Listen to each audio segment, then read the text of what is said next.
बघा काय झालं आहे, कणकवलीमध्ये नगराध्यक्षपदाचे उमेदवार सन्मान्य समीर नलावडे हे भारतीय जनता पक्षाकडून निवडणूक लढत आहेत. त्यांच्या घरात मुसलमान वोटर हा नवीन ॲड झालेला वोटर आहे. हा कुठून आला, कसा आला? भारतीय जनता पक्षाला तर आपण जे काय बघितलं आहे, मुस्लिम समाज चालतच नाही. अशा वेळेला हे मतदार आले कुठून? अच्छा, नुसतं ह्या 2-3 मुसलमानांचा विषय नाही. हे मुसलमान तर समीर नलावडेच्या घरी दाखवले गेलेत.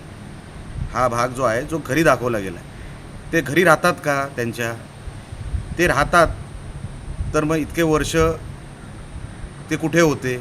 आत्ताच ते मतदार यादीमध्ये कसे आले?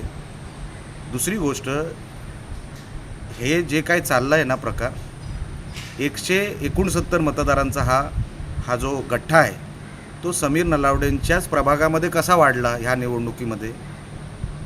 काय समजायला कारण नाही. म्हणून मी निवडणूक आयोगाला तक्रार केलेली आहे की आपण ह्याच्यावरती मला निर्णय द्यावा. आज इलेक्शन 9-10 दिवसावर आहे, तरी निवडणूक आयोगाचे अधिकारी सुट्टीवर आहेत. कोणाकडे दाद मागायची आम्ही? भाग 1. भाग 2, जरी सुट्टीवर असले तरी सोमवारपासून मी हा विषय हँडल करणार. गरज पडली तर आंदोलनाला बसणार. गरज पडली तर जेव्हा मतदान होईल, ज्या दिवशी संघर्ष करावा लागला बूथवर, पोलिंग बूथवर, तर त्या मतदारांना थांबवायचं काम मी करणार. कारण की हे चुकीचं होऊ देणार नाही. तुम्हाला जर निवडणूक लढवायची आहे तर फेअर अँड स्क्वेअर लढवा, पारदर्शकपणे लढवा. हा कुठला प्रकार आहे?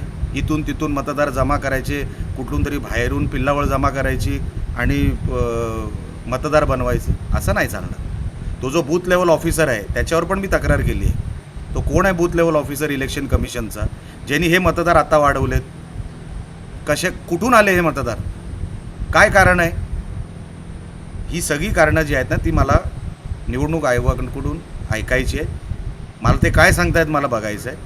माझा आक्षेप तोच आहे, निवडणूक एका फेअर प्लेग्राऊंडवर झाली पाहिजे.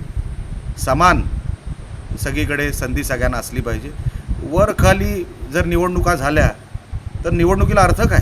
लोक कोणासाठी मतदान करत आहेत? खरं मतदान कळणारच नाही की लोकांनी खरं कोणाला मतदान केलं. आणि हे बाहेरून येऊन जे काय वरचं एक्स्ट्रा मतदान जे झालेलं आहे, खरं मतदान लोकांना कळणार नाही. म्हणून माझा तो आक्षेप आहे आणि आम्ही टोकाची भूमिका घेणार.